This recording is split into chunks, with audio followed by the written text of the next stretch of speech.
The amount of pressure the 49ers are under to win a Super Bowl this upcoming season, definitely, without question, the most out of any team in the entire NFL. Why? Well, that's what I want to talk about. So let's get into it, y'all.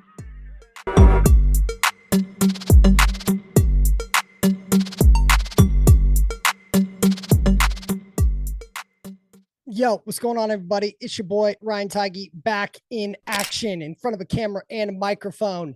Something I was thinking about recently as we enter into the slow period of the NFL season leading up to soon the NFL draft is the pressure that the 49ers have to win a motherfucking Super Bowl this season. I could parlay that into this also being the biggest draft of the John Lynch, Kyle Shanahan era, but that's something I'll touch on here in a little bit. When you look at this 49ers team, I think I'd be stating the obvious with that they're by far and away going to be the most motivated team coming into this season. They have made 4 NFC Championship games appearances in the last 5 years, obviously been to 2 Super Bowls. Who did they lose to? The same team twice, Kansas City Chiefs. And with the success that they have had, naturally comes a lot of media attention. You know, most recently I was looking on X. I saw that there's still morons out there that are saying Brandon Ayuk's going to get traded to the Pittsburgh Steelers. It's already a done deal. It's going to happen before the draft. And then most recently I saw Dante Whitner on the Kay Adams show talking about this last Super Bowl and that the 49ers, they weren't just going against the Chiefs. They were going against the refs, which I somewhat agree with, but also the Swifties. And I believe Chris Jones already clapped back saying, shut up. So you just get a lot of media attention that bad teams wouldn't be getting, especially during this time of the season. You get a lot more requests for interviews, whether it be players and staff, and then obviously former players who love to make a lot of noise. So with that and getting talked about so much, again, that just adds fuel to the fire in terms of pressure. But as it relates to the team, and this is obviously the biggest factor, players are getting older. You know, you guys like Trent Williams, who's 35, going to be 36. You got Kittle, who's over 30, Juice, who's over 30, Hargraves over 30. So you've got a lot of big name players who are getting up there in age, relative NFL age. And then you also think about all the players. They just got another year of wear and tear on their body. Debo's constantly battling injuries throughout the season. Kittle obviously has consistent injuries over the past couple of years. So there's just more wear and tear on all these dudes as it's a violent sport. And then, of course, the money factor comes in. The Niners have fucking paid damn near everybody on this team massive bags, all extremely well-deserved, but they have paid a large amount of money to a lot of players. And that shit adds up. And with the NFL being a cap restricted league, you can only do that for so long. And when you start to look at the following season, not this upcoming season, the 2025 season, some of those big bags those players got, those cap rates really start accelerating. Debo will have another massive cap number the following season. Bosa's numbers start to accelerate. You got Trent Williams, who has the largest cap number. Hargrave has a massive cap.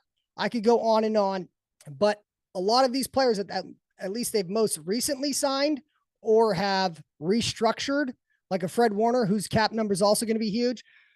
A lot of those players, their numbers really jump up following the season. So they can be good for this season, but what happens next season?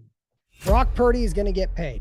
And so this is their last opportunity with an all-pro, Pro Bowler quarterback. Yes, all-pro, Pro Bowl quarterback, Brock Purdy. That's the level he's been playing at. That's the dude he's been ever since entering the league. It's his last year of his rookie contract deal. And when you just look at quarterbacks, I remember when Jimmy G got signed to the 49ers, and I think his contract was like $20 million a year. It's the biggest contract in the NFL for a short minute of time. And now these dudes are making $50 million per year.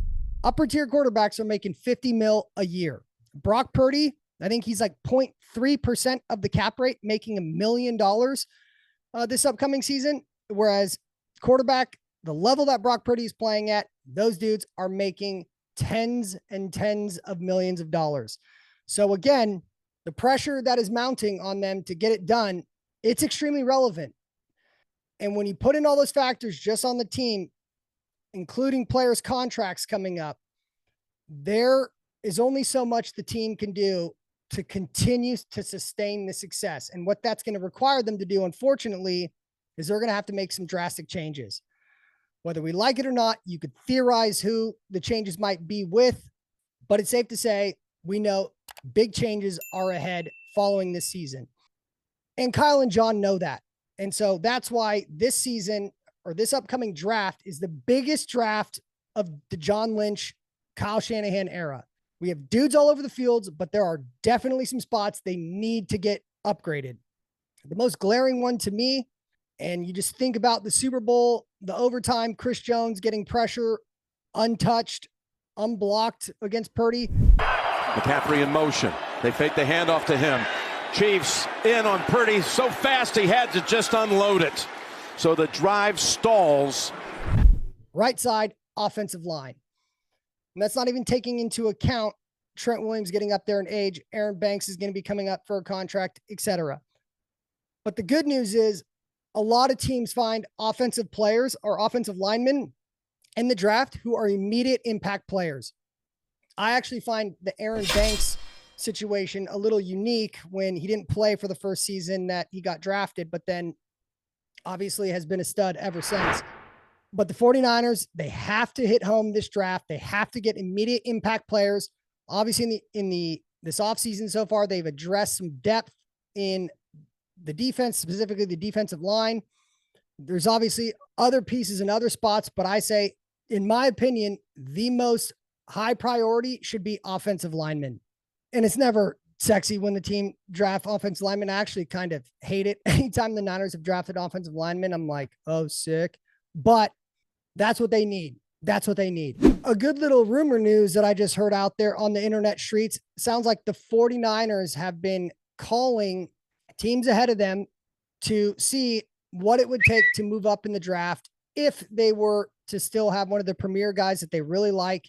If they wanted to, if he was still available at 13 through 19, what would it take to get up there?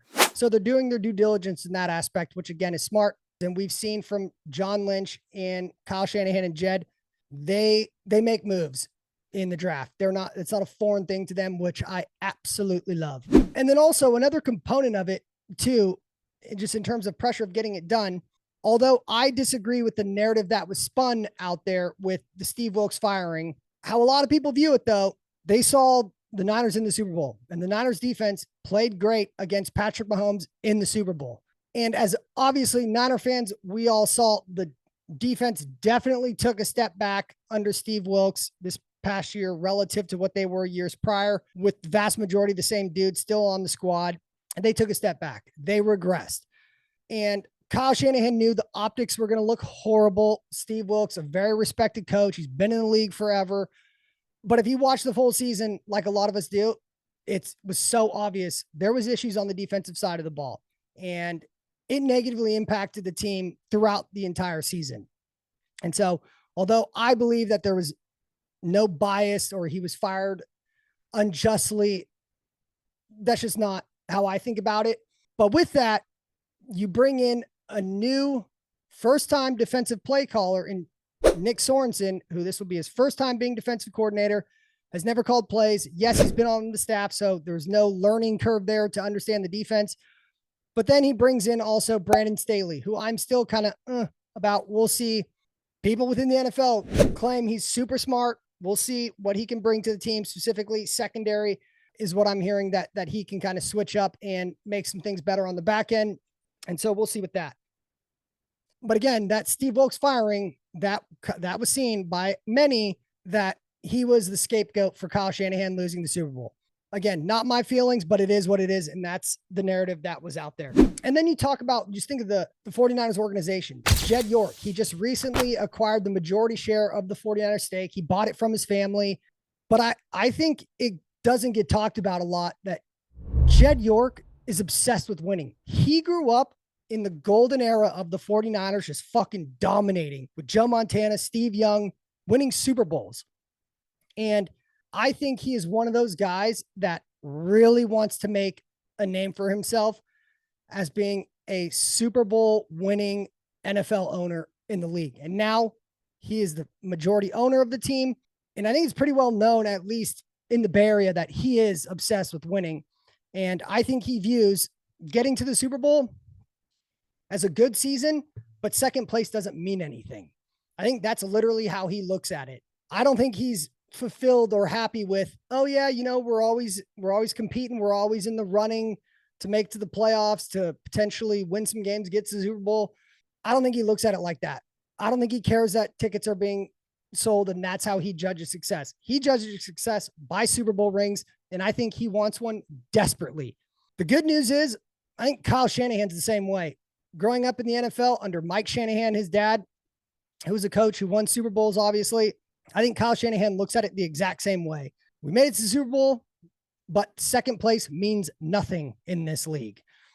And so I think it helps the way they've run the team. The 49ers have clearly put out the blueprint that a lot of teams are copying and mimicking throughout the league. A lot of them are former staff members under Kyle that now obviously are head coaches and GMs under different teams now.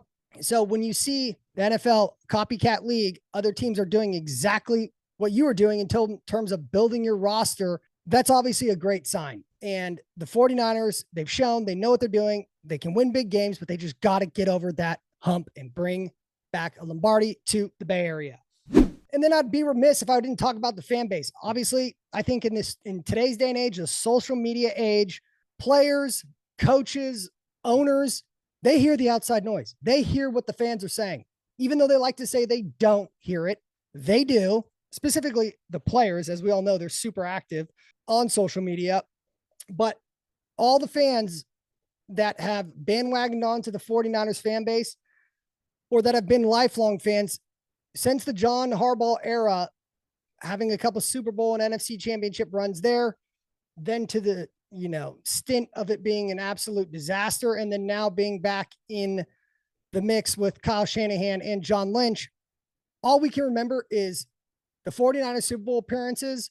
The vast majority of my lifetime, all I remember, they end in devastating fashion. They don't get it done. They get so close, but then they don't.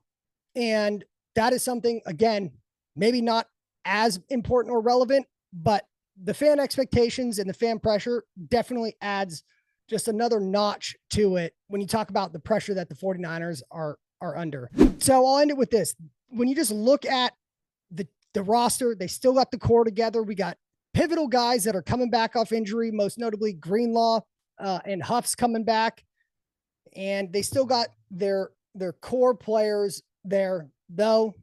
Obviously, they released Eric Armstead, who's now with the Jags, which was a sad day. But again, you can only pay a player so much for them to miss as many games as Eric did, even though the dude was a fucking beast. And I loved everything about Eric Armstead being a 49er, but the 49ers, they have the recipe, and they have an owner, a GM, and a head coach all on the same page. They've had GM coach stability for, I think Kyle and John, well, definitely Kyle is one of the most tenured coaches in the NFL, which is kind of insane, but those guys are on the same page. They have studs and dogs all over both sides of the ball, and a quarterback who's been playing lights out these past couple of seasons, with him going into his first actual offseason, not rehabbing, not coming in as a rookie. Brock is healthy. And I think, if you've seen my other video, I think this is going to be the year that we see the biggest improvement from him, even though he's already been playing so good. So ultimately, I think it boils down into all those factors: players, contracts, roster, media pressure, fan pressure, recent success, all the conversation about, can they do it? Can they win that big game in the Super Bowl? So I just think there's a lot of fucking pressure for the 49ers this year. And in my opinion, this has to be the year. It absolutely has to be the year. They got to do it this year. I will have a video coming out soon about why this is potentially their last hurrah, where it takes a much deeper dive into kind of the situations with the current players and roster and other factors. I'm doing little bit of a different format for that episode, so stay tuned for that. But yeah, not a whole lot else going on for the offseason. The draft quickly approaching. Cannot wait to see who the 49ers target and bring in. But until then, I'll be back Like, comment, subscribe. You know the deal. Hit me up. Peace.